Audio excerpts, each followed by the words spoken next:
Hello दोस्तों, आज हम आपके लिए बेहद ही महत्वपूर्ण टॉपिक लेके आए हैं पशु पालन विज्ञान, जो कि वन लाइनर सारे प्रश्न हैं और प्रत्येक एग्ज़ाम के लिए उतना ही इम्पोर्टेंट है जितना कि अन्य विषय। ठीक है? और टेट वाले ख़ास तौर से ध्यान दें, ये जो टॉपिक है, ये पशुपालन विज्ञान, ये आपके लिए सबसे अति महत्वपूर्ण है। सारे वन लाइनर प्रश्न आप लोग वीडियो को रोक रोक के नोट करते हुए चलें। जैसे कि पहला प्रश्न यहाँ दिया गया है, भारतीय पशु चिकित्सा अनुसंधान संस्थान कहाँ पर स्थित है? तो आप देख रहे हैं कि ये बरेली में है। आप सभी जानते हैं बरेली कहाँ है? उत्तर प्रदेश में। ठीक है? टॉपिक बड़ा ना हो, इसलिए थोड़ा जल्दी जल्दी करते हैं। दूसरा प्रश्न है, भारत का राष्ट्रीय पशु क्या है? आप सभी को पता होगा, बाघ है। राष्ट्रीय डेयरी अनुसंधान केंद्र कहाँ है? करनाल में है। भारत में श्वेत क्रांति का जनक किसे कहा जाता है? वर्गीस कुरियन को कहा जाता है। और ये श्वेत क्रांति कब आरंभ हुई थी? तो 1970 में आरंभ हुई थी। नेक्स्ट क्वेश्चन है आपका, केंद्रीय केंद्रीय गो संवर्धन समिति की स्थापना कब की गई थी? तो 1952 में गो संवर्धन की स्थापना की गई थी। और आपका नेक्स्ट जो क्वेश्चन है वो है, भारत में सबसे बड़ा पशु मेला कहाँ लगता है? तो पशु मेला आप देख रहे हैं सोनपुर, बिहार में लगता है। सबसे बड़ा पशु मेला कहाँ लगता है? बिहार में। अगला है, देखिए जैसा कि मैंने अभी पहले ही बता दिया, भारत में श्वेत क्रांति की शुरुआत कब हुई थी? तो 1970 में, जैसा मैंने पहले ही बताया था। ठीक है, चलिए आगे चलते हैं। भारतीय डेयरी निगम की स्थापना कब हुई थी? 1970 में। कब हुई थी? 1970 में। देखिए श्वेत क्रांति की शुरुआत कब हुई? 1970 में। और डेयरी निगम की स्थापना कब हुई? ये भी 1970 में। 19। नेक्स्ट क्वेश्चन है, सर्वप्रथम कृत्रिम गर्भाधान भारत में कब और कहाँ आरंभ हुआ था? तो ये बड़ा ही महत्वपूर्ण प्रश्न है। सर्वप्रथम कृत्रिम गर्भाधान भारत में कब और कहाँ आरंभ हुआ? तो आपका उत्तर होगा 1942, इज्जतनगर बरेली में आरंभ हुआ था। अगला क्वेश्चन है, ध्यान दीजिएगा, ये प्रश्न बहुत ही इंपॉर्टेंट है। भारत में गो पशुओं की संख्या विश्व में कुल संख्या का कितना परसेंट है? तो आप लोग याद रखेंगे 15.4% पूरे विश्व के पशुओं का भारत में गो पशु की संख्या है। नेक्स्ट प्रश्न है, भारत में गाय की लगभग कितनी नस्लें पाई जाती हैं? तो आपका उत्तर होगा 32 नस्लें पाई जाती हैं। गाय का वैज्ञानिक नाम आप सभी को पता होगा, नहीं पता तो देख लीजिए, बॉस इंडिकस है उसका वैज्ञानिक नाम। ठीक है, अपने जीवन काल में गाय कितने बच्चे देती हैं? तो 8 से 10 बच्चे देती हैं। ठीक, नेक्स्ट क्वेश्चन पे चलते हैं। गाय के दूध में क्या पाया जाता है? गाय के दूध में क्या पाया जाता है? तो कार्बोहाइड्रेट और लैक्टोज पाया जाता है। कार्बोहाइड्रेट और लैक्टोज। दूध का रंग सफ़ेद किस कारण होता है? तो आपका उत्तर होगा केसिन के कारण। अति महत्वपूर्ण प्रश्न है। ठीक है, ध्यान दीजिएगा आप सभी लोग। गाय की सबसे भारी नस्ल कौन सी है? कांकरेज। कौन सी है? कांकरेज जो है सबसे भारी नस्ल है। दूध का रंग पीला किस कारण होता है? तो कैरोटीन के कारण। ठीक है, आप देख रहे हैं सफ़ेद किस कारण होता है? केसिन के कारण। और पीला किस कारण होता है? तो कैरोटीन के कारण। गाय के दूध में कितने प्रकार के खनिज तत्व पाए जाते हैं? तो आपका उत्तर होगा 25 प्रकार के खनिज तत्व पाए जाते हैं। अगला क्वेश्चन है, बच्चों वाली गाय को क्या कहते हैं? डैम कहते हैं। क्या कहते हैं? डैम कहते हैं। ठीक है, किस नस्ल की गाय का रंग लाल एवं भूरा होता है? तो साहिवाल जो गाय होती है उसका रंग जो होता है लाल एवं भूरा होता है। ठीक, टी कप काऊ किसे कहा जाता है? तो भारतीय गायों को टी कप काऊ कहा जाता है। गाय का गर्भकाल कितने दिनों का होता है? तो 280 डेज का होता है, मतलब 280 से 90 दिन का होता है। परंतु यहाँ 280 दिखाया गया है क्योंकि वही एक सही मानक है। ठीक है, अगला क्वेश्चन है, भैंस का वैज्ञानिक नाम क्या है? बुबेलस इसका वैज्ञानिक नाम है। क्या नाम है? बुबेलस इसका वैज्ञानिक नाम है। नेक्स्ट क्वेश्चन है, भैंस की औसतन जीवन अवधि कितने वर्ष होती है? 25 वर्ष होती है। एंथ्रेक्स रोग का संबंध किससे है? गाय एवं भैंस से। एंथ्रेक्स रोग का संबंध किससे है? तो गाय एवं भैंस से। भैंसों की गर्भावधि कितने दिनों तक होती है? 310 दिनों की भैंसों की गर्भावधि होती है। नेक्स्ट क्वेश्चन है, कौन सा भैंस छल्लेदार सींग से पहचानी जाती है? तो मुर्रा भैंस जो होती है छल्लेदार सींग से पहचानी जाती है। नेक्स्ट है आपका क्वेश्चन है, पालतू भैंस किस प्रकार की होती हैं? तो अनूप और नदीय, ये दो प्रकार की होती हैं। ठीक है। अगला प्रश्न है, भारत में भैंसों की कितनी नस्लें पाई जाती हैं? तो 7 नस्लें पाई जाती हैं भारत में। भैंस में श्वसन गति होती है 15 से 20 बार प्रति मिनट, 15 से 20 बार प्रति मिनट। भैंस के ऊपर और निचले जबड़ों में अस्थायी कृतक दंतों की संख्या होती है, तो उत्तर है इसका 8 होती है। नेक्स्ट प्रश्न है आपका, भारत में कुल दुग्ध उत्पादन का कितना हिस्सा भैंस से प्राप्त होता है? तो 50% दूध, पूरा दूध उत्पादन का भैंस से ही प्राप्त होता है। देखिए अति महत्वपूर्ण प्रश्न ये भी है, याद रखिएगा। अगला क्वेश्चन है, विश्व में भारत का गाय एवं भैंसों की संख्या में स्थान कौन सा है? तो प्रथम स्थान है गाय एवं भैंस में। भारत में सबसे अधिक दूध देने वाली भैंस कौन सी है? मोरी भैंस है। कौन सी है? मोरी भैंस है। मुर्राट किस पालतू प्राणी की नस्ल है? तो आपका उत्तर होगा मुर्राट जो है भैंस की प्राणी प्रजाति की नस्ल है। अगला है, भारत में बकरियों की लगभग कितनी नस्लें पाई जाती हैं? तो 21 नस्लें पाई जाती हैं बकरियों की।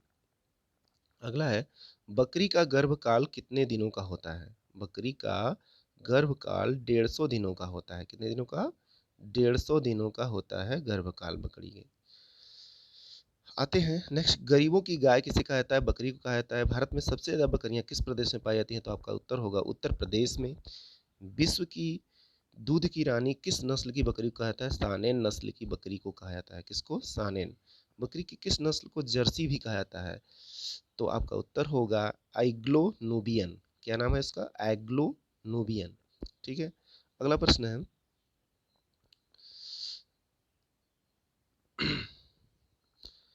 शहरी बकरी के नाम से कौन जानी जाती है? तो उत्तर होगा बर्बरी। कौन होगा? बर्बरी। बर्बरी बकरी। पश्मीना ऊन किससे प्राप्त होता है? तो चंगथंगी बकरी के नस्ल से प्राप्त होता है। फाइमीना क्या है? बकरी की एक नस्ल है। बकरी की उत्सर्जी पदार्थ में काफी मात्रा में होता है नाइट्रोजन एवं फास्फोरस। नाइट्रोजन एवं फास्फोरस। अगला क्वेश्चन है, बकरियों के प्रजनन के लिए कौन सा मौसम अधिक उपयुक्त है? तो आपका उत्तर होगा शीतकाल एवं वसंत ऋतु। शीतकाल एवं वसंत ऋतु प्रजनन के लिए सबसे उत्तम समय है। अगला प्रश्न है, विश्व में सर्वाधिक भेड़ कहाँ पाई जाती है? तो आपका उत्तर होगा ऑस्ट्रेलिया में सबसे अधिक। मेरिनो क्या है? एक भेड़ की प्रजाति है। क्या है? मेरिनो भेड़ की एक प्रजाति है। भारत में सर्वाधिक भेड़ें किस राज्य में पाई जाती हैं? तो आपका उत्तर होगा राजस्थान में पाई जाती हैं। भेड़ का वैज्ञानिक नाम क्या है? ओविस एरिज। ओविस एरिज भेड़ के वैज्ञानिक नाम है। नेल्सारी नामक भेड़ किस राज्य में पाई जाती है? नेल्सारी नामक भेड़ किस राज्य में पाई जाती है? तो आपका उत्तर होगा तमिलनाडु में। भेड़ कितने दिनों में बच्चा देती है? तो आपका उत्तर होगा 150 दिनों में। सबसे ज़्यादा प्रोटीन किस प्राणी में पाया जाता है? तो भेड़ में पाया जाता है। किसके दूध में वसा की मात्रा सर्वाधिक होती है? तो रेंडियर में। किसमें होती है? रेंडियर में सबसे अधिक जो होती है पाई जाती है वसा की मात्रा। ऊँट की जीवन काल क्या है? तो 40 वर्ष। ऊँट का गर्भावधि जो है 365 से 400 दिन होता है। ऊँट अपने कुबर का प्रयोग किस लिए करता है? तो वसा संग्रह के लिए प्रयोग करता है। किस लिए करता है? वसा का संग्रह करता है उसमें, ताकि अधिक समय तक उसका उपयोग करके जिंदा रह सके। ऊँट एक बार में कितने लीटर पानी पी सकता है? तो 60 लीटर एक बार में ऊँट पानी पी सकता है। भारत में मुर्गों की संख्या प्रति वर्ग किमी लगभग कितनी है? 40। 40 मुर्गा प्रति वर्ग किलोमीटर भारत में है। मुर्गी के अंडे अंडे का औसत भार कितना होता है? 5.5 ग्राम। मुर्गी के अंडे का 5.5 ग्राम औसत भार। ठीक है। नेक्स्ट है, थोड़ा सा मिस लग रहा है, ये 50 ग्राम प्लस होगा। ठीक है, 50.5 ग्राम होता है। मुर्गी के अंडे में 50.5 ग्राम। ठीक है। मुर्गी के अंडे में कार्बोहाइड्रेट की मात्रा होती है 0 ग्राम। ठीक है। नेक्स्ट है, मुर्गियों की सबसे भयंकर बीमारी कौन है? रानीखेत। आप याद रखिएगा, मुर्गियों की बीमारी जो प्रचलित बीमारी है वो रानीखेत है और भयंकर बीमारी है। अगला प्रश्न है, मुर्गियों में कोराइजा रोग होता है, जीवाणु से होता है। कोराइजा रोग जो होता है मुर्गियों में जीवाणु से होता है। और अंडे के लिए मुर्गी की उत्तम जाति कौन सी है? लेघार्न और पिंगटन ये है। अंडा उत्पादन में भारत का स्थान 5वां है। कुत्ता का औसत जीवन काल 12 वर्ष होता है। एक छत्ता में रानी मधुमक्खी की संख्या 1 होती है। रानी मधुमक्खी एक दिन में औसतन 1500 अंडे देती है। कितने अंडे देती है? 1500 अंडे देती है रानी मधुमक्खी। सूअर पालन उद्योग किस नाम से जाना जाता है? पिगरी नाम से जाना जाता है।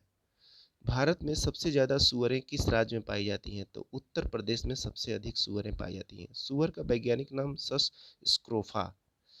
सूअर विश्व सूअर पालन में प्रथम स्थान किसका है? चीन का है। सूअर के मांस को क्या कहा जाता है? ठीक है, तो आंसर है पार्क कहा जाता है। सूअर एक बार में औसतन कितने बच्चे देते हैं? 4 से 6 बच्चे। 4 से 6 बच्चे। भारत में कौन सा राज्य मत्स्य उत्पादन में अग्रणी है? तो पश्चिम बंगाल में भैया, इतने मछली खाने वाले लोग हैं, वहीं ना मछली सबसे अधिक प्रोडक्शन होगा। मत्स्य में गिल का सड़न किस कारण होता है? कवक के कारण। मत्स्य के यकृत में कौन सा विटामिन पाया जाता है? तो विटामिन ए पाया जाता है। मत्स्य में अल्सर रोग किसके कारण होता है? तो जीवाणु के कारण होता है। नेक्स्ट क्वेश्चन है, भारत में कौन से राज्य में दूध का सर्वाधिक उत्पादन होता है? तो आपका उत्तर होगा उत्तर प्रदेश। ठीक। ऑपरेशन फ्लड का संबंध किससे है? डेयरी विकास से है। दूध से दही किस प्रक्रिया द्वारा बनता है? तो किण्वन प्रक्रिया द्वारा। श्वेत क्रांति का संबंध दूध उत्पादन से है। एपीकल्चर का संबंध मधुमक्खी पालन से है। लाल क्रांति का संबंध मांस उत्पादन से है। नेक्स्ट क्वेश्चन है, अफरा रोग किस प्रकार के पशुओं से संबंधित है? ठीक है, तो जुगाली करने वाले पशुओं से। अफरा रोग किससे संबंधित है? जुगाली करने वाले पशुओं से। पाश्चुरीकरण क्रिया में दूध को कितनी डिग्री सेंटीग्रेड पर रखा जाता है? तो 62 डिग्री सेंटीग्रेड पर आधा घंटे तक रखा जाता है। घी में वसा की मात्रा होती है कितना परसेंट? 99% वसा होता है घी में। दूध का घनत्व किस यंत्र से मापा जाता है? तो आपका उत्तर होगा लैक्टोमीटर से मापा जाता है। पशुओं में अस्थाई दांत कितने वर्ष बाद निकलते हैं? 4.5 वर्ष बाद निकलते हैं। कितने वर्ष बाद? 4.5 वर्ष बाद। पशुओं को बाधित करने में प्रयोग किया जाता है वाडियो केल्ट्रेर एवं एनेस्ट्रेटार के द्वारा। गिर नस्ल के बैल किस लिए उपयोगी होते हैं? बैलगाड़ी खींचने के लिए। बिना सींगों वाले जानवर को क्या कहते हैं?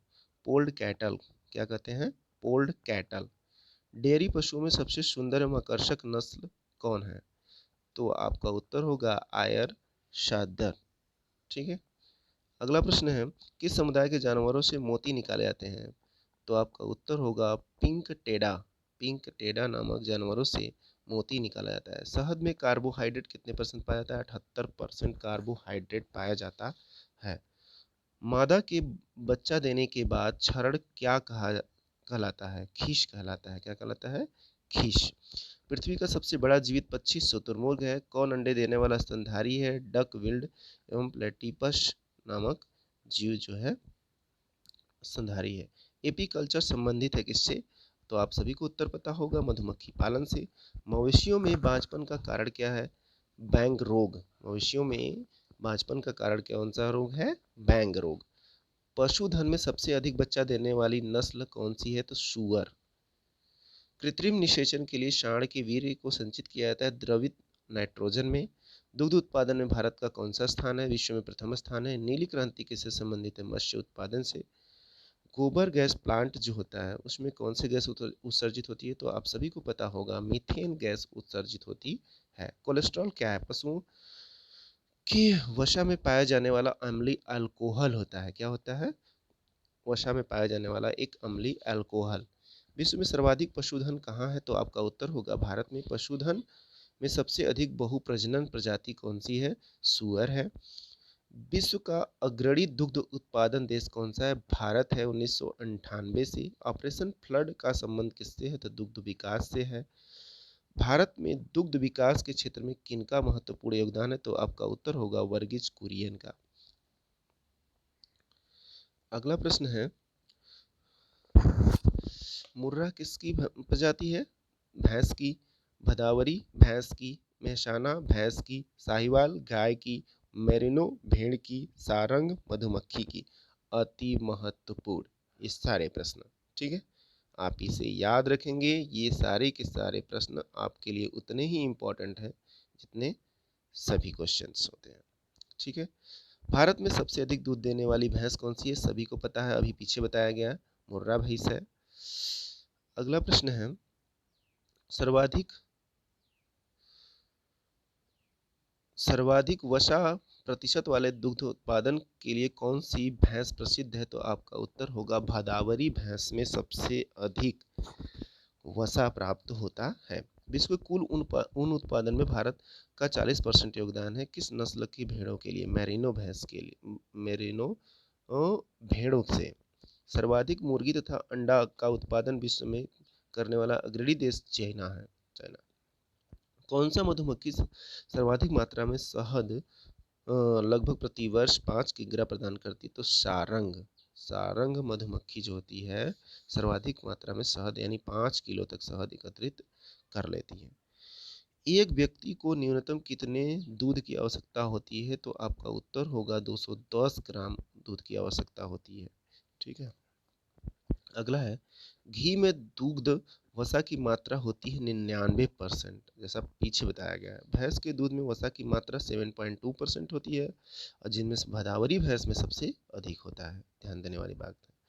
दुग्ध को पास्चुराइज्ड किया जाता है कितने डिग्री सेल्सियस? 62 डिग्री 8 से 30 मिनट तक गर्म करके और 71 डिग्री से 15 मिनट तक गर्म करके प्राप्त होता है। पास्चुराइजेशन विधि द्वारा किसे कम किया जाता है? जीवाणुओं को कम किया जाता है। दूध से दही की प्रक्रिया कौन सी है? किण्वन प्रक्रिया। पीछे ये सब क्वेश्चन हो चुके हैं, रिपीटेड हैं।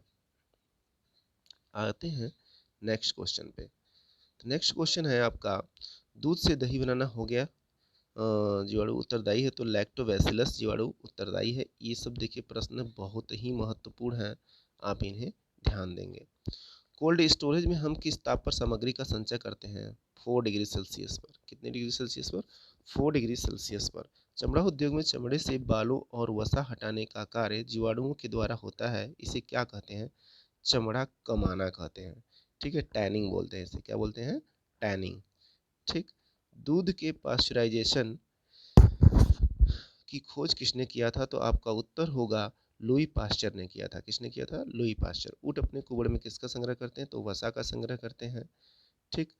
अब विभिन्न प्रकार के पशुओं की नस्लें, अब नस्ल देख लीजिए आप, जो कि बेहद ही इंपॉर्टेंट है। जैसे गाय की नस्लें, साहिवाल, सिंधी, गीर, जर्सी, देवनी, कर्ड, स्विस, कंकरेज, ये सब गाय की प्रमुख नस्लें हैं। अब देखेंगे आप भैंस की नस्लें। भैंस की नस्लों में आप देख रहे हैं कि मुर्रा, नीली, खी, भदावरी, तराई, नागपुरी, मांडा, टोडा, सुरती, जफराबादी, मेहसाना, ये सब भैंस की प्रजातियां हैं। ठीक। इसके बाद जो है नंबर आता है बकरी का। अब बकरी में देखेंगे जमुनापारी, बर्बरी, पश्मीना, मेहसाना, गद्दी, मलाबारी और मकराना, ये सब प्रमुख नस्लें हैं। ठीक है। और इसके बाद आप देखेंगे भेड़ की प्रजातियां जो हैं वो कौन कौन सी हैं? भकरवाल, गुरेज, बुशैर, चोकला, मांगरा, सोनादी, मैरिनो, लिस्टर, ये सब भेड़ की प्रजातियां हैं। सुअर की देखेंगे Yorkshire, Berkshire, Landrace, Tamworth, Duroc, Chester White, ये जो हैं सुअर की प्रजातियां हैं। अब मुर्गी की देखेंगे लेगहार्न, मिनोर्क, कार्निस, ये सब मुर्गी के। घोड़ा की मारवाड़ी, अरबी, काठियावाड़ी, ये सब घोड़ा की प्रजातियां हैं। ठीक। आगे बढ़ते हैं। कुछ महत्वपूर्ण क्रांतियां दे रखा है, इस क्रांतियों को जान लीजिए, बहुत ही महत्वपूर्ण है। श्वेत क्रांति सभी को पता है, दूध उत्पादन से। लाल क्रांति, मांस से। भारत में सबसे ज़्यादा दूध का उत्पादन कहाँ होता है? उत्तर प्रदेश में। भारत में सबसे अधिक भेड़ किस राज्य? राजस्थान में। उन उत्पादन में अग्रणी राज्य राजस्थान होगा। विश्व में सर्वाधिक भेड़ कहाँ पाई जाती है? ऑस्ट्रेलिया में पाई जाती है। ठीक। चलिए आगे बढ़ते हैं। जैसा कि पहले प्रश्न हो चुका है, भारत में श्वेत क्रांति की शुरुआत 1970 में हुआ था। भारतीय झींगा मछली का आयातक देश कौन है? दक्षिण अफ्रीका है। ऊन किसका सब बना होता है? तो प्रोटीन का बना होता है। शहद प्रमुख घटक क्या है? माल्टोज है। सर्वप्रथम कृत्रिम गर्भाधान भारत में कब प्रयोग हुआ था? 1942 में हुआ था। ऑपरेशन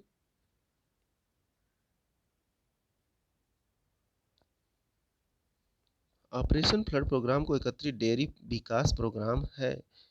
तीसरा चरण कब शुरू हुआ था? तो आपका उत्तर होगा 1996 में हुआ था। ठीक। विश्व पशु क्षेम या कल्याण दिवस कब मनाया जाता है? तो आपका उत्तर होगा 4 अक्टूबर को। पेस्टोरल क्या है? दूध, ऊन, मांस, हड्डी के लिए पशुपालन का व्यवसाय पेस्टोरल कहलाता है। ठीक। नेक्स्ट क्वेश्चन है, विभिन्न पशुओं के गर्भकाल अवधि। विभिन्न पशुओं के गर्भकाल की अवधि, जैसे गाय का देखिए 280 से 90 आया ना, यही मैं वहाँ बता रहा था। घोड़े का 330 से 342, भेड़ का 144 से 151, सूअर का 112 से 115, बकरी का 145 से 150, कुत्ते का 58 से 70। ठीक इसी प्रकार बिल्ली का जो हो जाएगा वो होगा 58 से 65। हाथी का जो हो जाएगा 620 से 640। देखिए दोस्तों, फर्स्ट पोजीशन पे यही है आपका। सबसे अधिक गर्भावधि काल जो है वो हाथी की होती है, एवं सबसे कम जो होती है वो चूहे की होती है, 20 से 25 दिन। ठीक। बाघ का 150 से 160, भैंस का 300 से 310, चूहे का 20 से 25, गिलहरी का 40 से 50, चीता का 90 से 100, ऊँट का 400 से 410, गधा का 120 से 125 जो होता है गर्भकाल अवधि दिन होता है। ठीक है, इतने दिन का गर्भकाल होता है। ठीक है दोस्तों, तो इस प्रकार से ये पशुपालन विज्ञान समाप्त हुआ। जाहिर है आप ये सारे प्रश्नों को नोट करेंगे और इन्हें याद करेंगे, जिससे कि आपको एग्जाम में बहुत सहायता प्राप्त होगी। ठीक है, थैंक यू फॉर वॉचिंग। फिर मिलते हैं अगले वीडियो में।